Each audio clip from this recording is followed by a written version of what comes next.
Raptors Digest, what's up and welcome back. We got some exciting things to talk about today. Besides the team being at a 20-17 record and right in the thick of the Eastern Conference playoff picture, there's some stuff in the future that is continuing to excite me as I keep my eyes on the NCAA. Before I do a deep dive into today's subject, I really want to remind all the viewers right now to do us a huge favor. Go over and subscribe to the channel as well as like the video, drop a comment below. All of that helps us grow and we're almost at 22K total subscribers. That is a huge milestone. We have a subscriber giveaway coming once we hit it, so help that happen, show some love. You know it's always appreciated. As I opened up the video saying, since the Raptors have got back to full health, they have really made a statement in the Eastern Conference. This Eastern Conference is not the one of old. There is not an easy schedule through the East now. There's an absolute dogfight for playoff positioning, and I'm very happy that the Raptors have asserted themselves back into that race after what was a very slow start to the season. Of course, I understand that we've faced some severely undermanned teams as of late, but we've taken care of business, and I gotta say, this success has kind of revitalized a little bit of my belief in Masai's version of positionless basketball. But we are far from a finished product right now. One of the pieces that I believe needs to come in before we can really enter that contending period again, and I know many fans agree with me, is a 7-footer at center. It'll give you that defensive anchor as well as a very physical presence on offense. And if you're looking for that, I think I might have just found our guy. Allow me to introduce you to the 7'4" sophomore center from Toronto, Ontario, Zach Edey, who is currently attending Purdue University and having a dominant season. Now, before going any further, I must acknowledge a hindsight mistake that I've made in pre-recording this video. His name is pronounced Zach Edey, not Eddie. I was misinformed on a website when trying to figure out the pronunciation, so apologies in advance for that. Jonas Vasu Inuwansas. Before breaking down his value as a prospect, I want to shine some light on his personal life as well as early playing career. Eddie was born May 14th, 2002, and he was raised in the Leaside neighborhood of Toronto. He actually played hockey and baseball before pursuing basketball, and to this day, he claims that those sports experiences give him a competitive edge on the basketball court. First love, it was hockey. It was like I wanted to play hockey bad. Fell in love with it. I loved like the atmosphere because like it's a Canadian atmosphere, you know. And then I started playing baseball because I don't know. I just wanted to play baseball. I wanted to go to the MLB. I wanted to be like the first 7-foot pitcher. He really does have a unique combination of size and coordination, and he was scouted by the University of Alabama for his pitching and all-around baseball skills at one point. However, as Eddie continued to grow, he found the sport of baseball and specifically pitching increasingly difficult to do. And this had nothing to do with skill. It was more so a reflection of the fact that his point of release was relatively so high that establishing a strike zone consistently with the umpires was a mutually difficult task. This opened the opportunity for a local coach and actually one of Eddie's good friend's fathers to lure him onto the basketball court, getting him to join the Huskies basketball club in fall of 2017. So yeah, you heard that right. Eddie has only played competitive organized basketball for around 5 years, but that actually does seem to be the story for a lot of NBA 7-footers. Take Joel Embiid as an example. He's one of the NBA's most dominant big men, and he didn't pick up a basketball until the age of 15. Most kids are developing skills way before that time. But when you sprout up to 7 feet tall or higher, I mean, it might be a worthwhile investment to pick up a basketball, and that's certainly been the case for Zach Edey. After picking up the fundamentals of basketball remarkably quick, Eddie was scouted by representatives of the Northern Kings, which is an elite Toronto-based basketball program. It was at this time that Eddie promised his mom he would go and get a scholarship so she could retire at an earlier age. Eddie received top-level coaching from names like Vital Masai, who was the captain twice of Canada's men's senior team, which quickly allowed him the opportunity to go and represent Canada at the U17 level, meaning that Eddie, who started playing in October of 2017, was already representing his country in April of 2018. By June of that year, he received his first D1 offer from Tulane, which then led Eddie to enroll himself at IMG Academy in Florida, where he could really maximize his exposure. He joined a team of fellow star-studded D1 recruits, eventually helping to lead them to an Under Armour Rise championship. At the end of his senior year, Eddie was ranked a top 5 Canadian prospect, ultimately deciding to accept his offer from Purdue University, located in Indiana, beating out competing offers from schools like Baylor and Santa Clara. Eddie claims he chose Purdue because of its team atmosphere and history of producing big men talents. Eddie had a breakout freshman season for the Boilermakers, appearing in all 28 games with only 2 starts. He was named to the Big Ten's all-freshman team after averaging 8.7 points and 4.4 rebounds while shooting just under 60% from the field. That's the second best percentage by a freshman in school history. And he did all of this while shooting just under 72% from the free throw stripe, which is a very encouraging statistic for someone at his daunting size.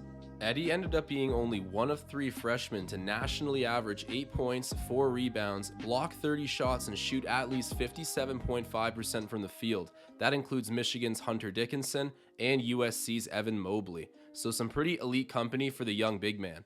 These type of numbers were enough to get him named to College Insider's Freshman All-American team, and Edey also started the season winning the Big Ten Freshman of the Week award and finished the season taking home the same award. So finishing and starting strong in his rookie season was Zach Edey. Now to fast forward to the Canadian sophomore year at Purdue, which is currently this season. So far, he's averaging 14.9 points, 7.4 rebounds, 1.3 assists, with 71% field goal percentage, only playing 18 minutes a game. In his first game of the 2022 calendar year, Edey dropped a career-high 24 points on Wisconsin, adding 10 rebounds for the double-double while only playing half the game. He is currently second in the NCAA for points per 40 minutes, and he's doing that shooting that ridiculous 71% field goal percentage.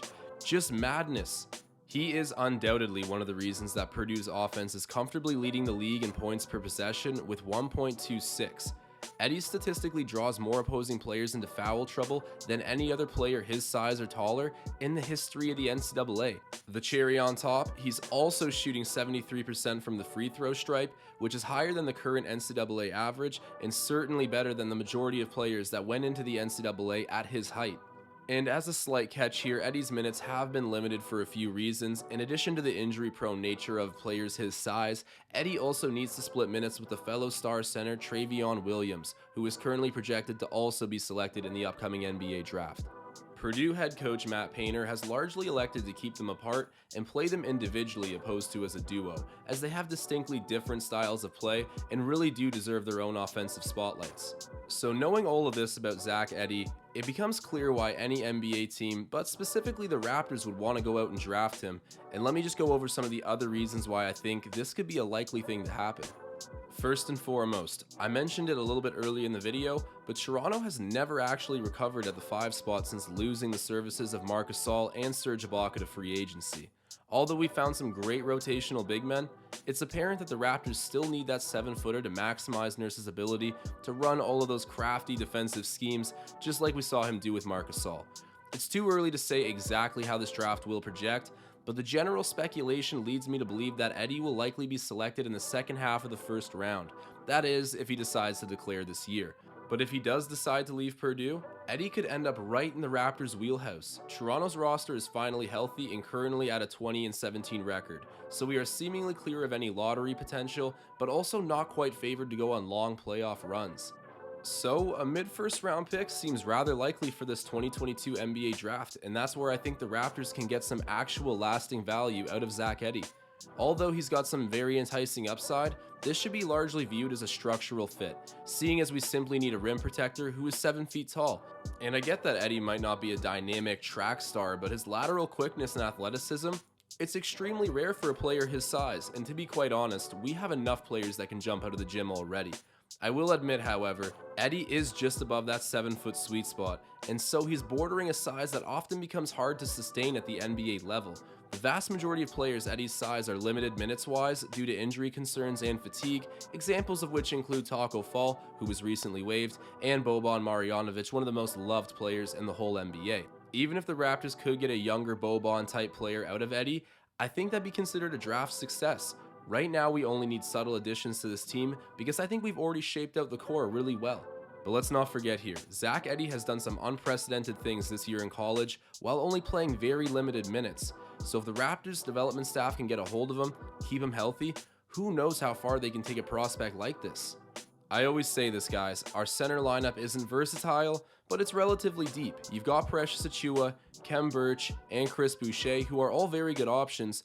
I do think Boucher, however, unfortunately will be departing in free agency this offseason, but either way, that clears up a depth spot on our roster for Edey to come in and develop alongside another young core, which is very exciting. Having Edey on the team would really just open things up schematically, but an added sweetener of the Raptors drafting him is that he's from the city. Ever since Masai arrived in Toronto, he's made it explicitly clear that a goal of his is to get Canadians on the roster, and he's done exactly that. He began with the year of signing Corey Joseph and has continued to add Canadian talent over the years, such as drafting Delano Banton this year, making him the first ever Canadian-born player to be selected by the Raptors. Adding another Canadian in Edey would be something that everyone in Toronto could get behind, and beyond the sentiment, it would be a great fit. To play basketball for a living, that's not a job. That's just love. Like, it's crazy. It'd be a crazy thing, and especially to add to that Toronto culture, because like, Toronto takes care of its own. So if it was a Toronto player playing on the Toronto Raptors, they would love that. It would be great. I want to thank you guys so much for sitting through this video. Make sure to give me your feedback on Zach Edey as a prospect down below. I think a lot of Raptors fans would love to see this guy, but at the end of the day, I think everyone just wants a serviceable 7-footer who can come in and help this team continue to build on the win totals. It's been a lot of fun, everyone. Make sure to hit that subscribe button if you have not already. Like the video, help out the channel. We're on that road to 22K and we are so close. Make sure to tune into our live streams, post games. We give 360 coverage of the Raptors. You don't want to miss it, guys. And in the meantime, I'm signing off.